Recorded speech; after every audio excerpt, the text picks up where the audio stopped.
Praticanti del lobby, ben ritrovati sul canale. Allora, oggi vi devo far vedere una recensione, vi faccio vedere un gioco di ruolo tratto dalla serie televisiva di grandissimo successo che c'è su Amazon Prime, Tales from the Loop. È fatto da Weird Italia Edizioni, quindi per l'Italia, ed è veramente un gioco con grande semplicità di meccaniche e diciamo che dai 40 in su lo amerete per forza, perché tratta gli anni 80 in un modo come solo voi potete ricordare, ma anche per i più giovani è un modo per vedere e vivere gli anni 80 mettendo insieme Stranger Things con E.T., un po' come dice The Verge quando commenta il gioco. Ci vediamo subito dopo la sigla.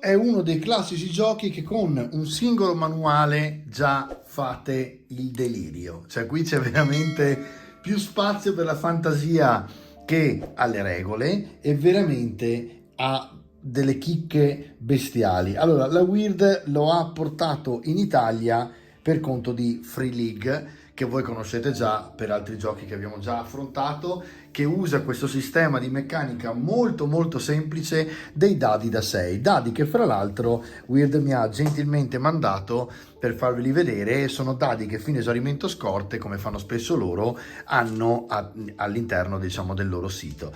I dadi sono fatti apposta per giocare a Tales from the Loop e la meccanica ve la racconto subito, così la vedete immediatamente. In poche parole, diciamo che tirare i dadi, ve lo faccio anche leggere, funziona come vedete qui, ok? Quindi adesso ve lo leggo velocemente. Per ogni ragazzo trovi anche un valore numerico che ti indica quanto eccelle in un determinato compito, come prendere i macchinari, avere scioltezza di linguaggio, arrampicarsi sugli alberi, correre veloce. Il valore indica quanti dadi a 6 facce potete tirare per superare una difficoltà. Avrete successo se otterrete il risultato di 6. Sto leggendo al plurale perché leggo a voi e non a me stesso, ok? Raramente vi serve più di un successo. Se fallite potete ritentare, ma rischiate di rimanere feriti, turbati o spaventati. Tutto ciò è spiegato più approfonditamente nel capitolo 5. Se andate a pagina 66 del capitolo 5 vi spiegano meglio come funziona il tiro del dado, le difficoltà, la fortuna, eccetera eccetera. In poche parole, voi dovete descrivere il modo in cui volete superare una determinata difficoltà. Mettiamo che siete in un corridoio e in questo corridoio della scuola di notte, perché siete sgattaiolati dentro per trovare qualcosa nel laboratorio di chimica, e sentite dei passi. Potrebbe essere quello che fa le pulizie di notte, ma in America forse ci sono, per poveri loro. Potrebbe essere il custode, che già è più probabile nei college americani. E quindi cosa succede? Voi dovete in qualche modo descrivere al master come tenterete di superare questa difficoltà. Dite per esempio che vi buttate a 4 zampe e cercate di sgattaiolare nella camera opposta a quella dove c'è il suono dei passi, però sapete che dovete aprire la porta. Aprire la porta farà sentire uno scatto e questo scatto potrebbe essere sentito da chi c'è dall'altra parte. Come fare a superare questa cosa? Il master a quel punto vi dirà: ok, per fare questa cosa voi avete bisogno di un numero di dadi uguale al valore dell'attributo che state usando. Se voi avete inventato il metodo, voi dovete anche dire al master che attributo vorreste utilizzare. Se il master è d'accordo, ve lo fa utilizzare. Quindi, per esempio, utilizzate la destrezza, per dire, in modo tale che abbiate possibilità di essere più scaltri. Destrezza avete 3 e quindi prendete 3 dadi, ok? Dopodiché il master vi dice anche che potete e dovete aggiungere praticamente un'abilità, in poche parole, un attributo, ok, che e si può aggiungere a questa, quindi aggiungi altri dadi pari al livello dell'abilità corrispondente. Nel caso non vi sia alcuna abilità adatta, ovviamente tipo la destrezza eccetera, si tirano i dadi solo per l'attributo, ok? Quindi si sommano abilità e attributi, ok? Mettiamo che avete 2 di attributo, tirate 5 dadi. La meccanica è semplicissima: se ottengo 6 faccio successo. Quando tiro il dado questi specifici di Tales from the Loop, questo diventa un 6, ok?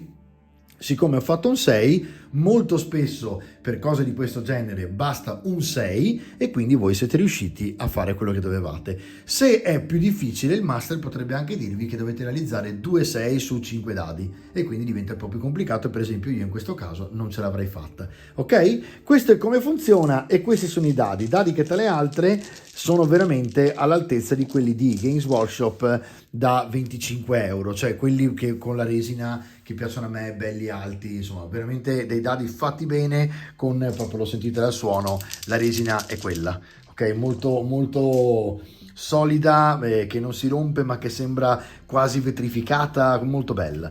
All'interno Weird mi ha mandato anche la mappa, guardate che meraviglia, voi la trovate anche all'interno, davanti e dietro, e il dietro lo trovate alla fine. Veramente carino il fatto che qui sia per esempio sfettata, sembra proprio fatta apposta per essere utilizzata nel gioco, e avete praticamente da questa parte il loop e da questa parte praticamente Boulder City, quindi mentre di qua avete le isole di Malaren, scusatemi, di qua avete Boulder City, e quindi molto utile per giocare all'interno del gioco.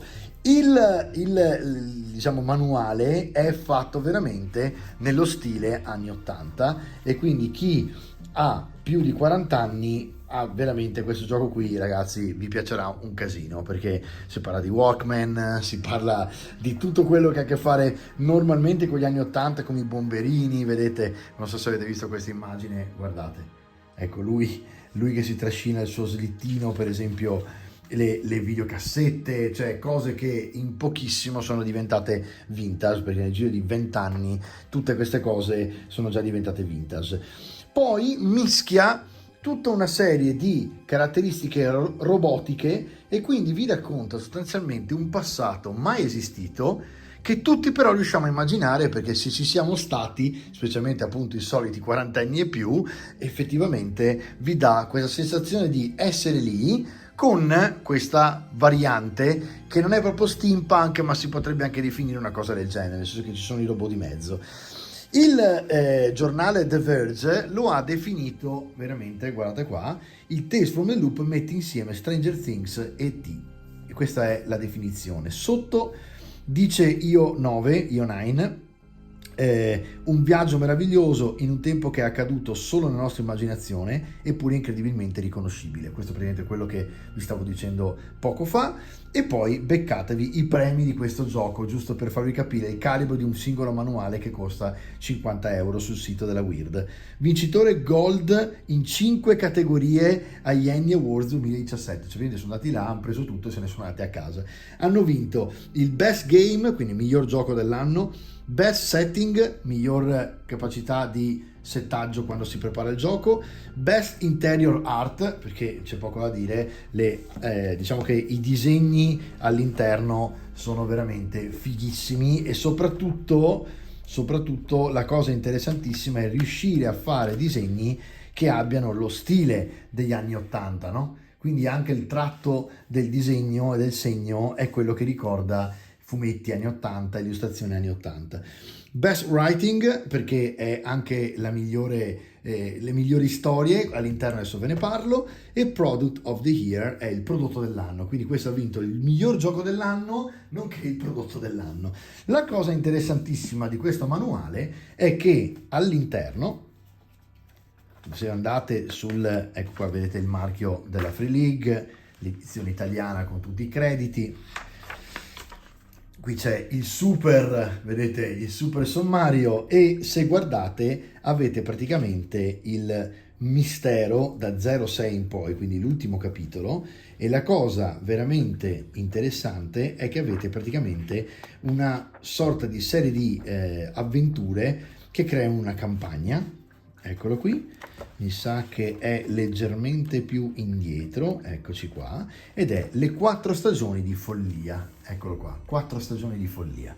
Qui iniziate con un antefatto, che è questo, e praticamente potete già giocare tranquillamente il vostro gioco già dal manuale, ed è diviso in 4 capitoli che sono bestiali da giocare, facili, con queste meccaniche. Guardate che illustrazione, perché il primo si intitola L'estate degli uccelli assassini, poi si passa oltre alla seconda parte, il secondo capitolo, che è l'attrazione crescente, si va al terzo capitolo, che poi è il capitolo 11 del libro del manuale, e il titolo, eccolo qui, Creature dal Cretaceo, e qui è tutto da vedere, perché cominciano a succedere cose che vanno fuori di testa.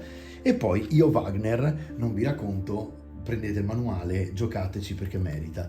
Tales from the Loop è veramente un giocone, vi leggo leggermente solamente l'antefatto per farvi capire veramente l'ambientazione, ok? Il paesaggio era costellato di macchine e rottami metallici collegati alla struttura in un modo o nell'altro. Si sta parlando del loop, che poi si capisce cos'è. Se guardate comunque la trasmissione, scusate, la serie televisiva comunque su Amazon Prime, se avete il Prime la vedete gratuitamente, merita, veramente una regia fatta bene, musiche bestiali che credo siano a orecchio di Richter, perché sono molto simili a quelle di Leftovers, ed è veramente una serie televisiva colta, grandi citazioni anni 80, grande mistura tra fantascienza, fantasy e realtà anni 80 e ricostruzione degli anni 80, e quasi poetica, molti momenti di silenzio che effettivamente, per chi è abituato a cose più di effetto e di azione,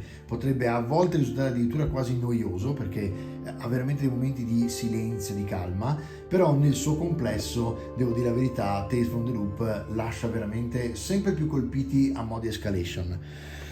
Comunque, tutti questi rottami metallici sono collegati alla struttura in un modo o nell'altro. Sempre presenti, svettavano all'orizzonte le colossali torri di raffreddamento, con le loro luci verdi di segnalazione. Appoggiando l'orecchio a terra, avresti potuto sentire il battito del cuore del loop, le fusa del graviton, il pezzo centrale della magia ingegneristica che era il centro degli esperimenti del loop. I dipinti dell'artista fantascientifico Simon Stalenhag dei sobborghi svedesi negli anni '80, popolati da macchine fantastiche e strane creature, hanno ottenuto il plauso mondiale. In questo pluripremiato gioco di ruolo potete entrare anche voi nel fantastico mondo del loop. Qui si può creare il personaggio con abilità, oggetti, vanti, motivazioni, problemi e relazioni in pochissimi minuti. Si esplora i segreti del loop in 2 ambientazioni principali, le isole svedesi Malaren o Boulder City in Nevada. Quindi ci sono queste due location, che sono le 2 della mappa. Indaga sui misteri e supera le difficoltà utilizzando regole rapide ed efficaci basate sul motore di gioco Mutant Year Zero, ovvero quello che poi alla fine tiri i dadi e se non fai un 6 fallisci il tiro. Eccolo qui. Gioca i 4 scenari completi, quelli che vi ho fatto vedere alla fine del manuale, singolarmente o insieme in formato campagna, 4 stagioni di follia. È veramente un gioco, ragazzi, che merita. Ovviamente, come vi suggerisco sempre, prima di comprare qualcosa, a parte le recensioni mie, vi consiglio di andare a fare un giretto sul sito di Weird, dove vi descrivono veramente molto bene e molto più approfonditamente diciamo una prefazione, vi descrivono il gioco a mo' di prefazione, in modo tale che voi possiate capire che cosa andate ad acquistare. Sappiate che sono 50 euro di manuale e iniziate a giocare, poi ovviamente verranno fuori avventure eccetera eccetera, ma qui avete già tutto veramente, vi stampate le schede e via, partiamo. È veramente bello. Io, ragazzi, vi rimando al recap e poi vi racconto nel recap. Sì, ve lo racconto nel recap.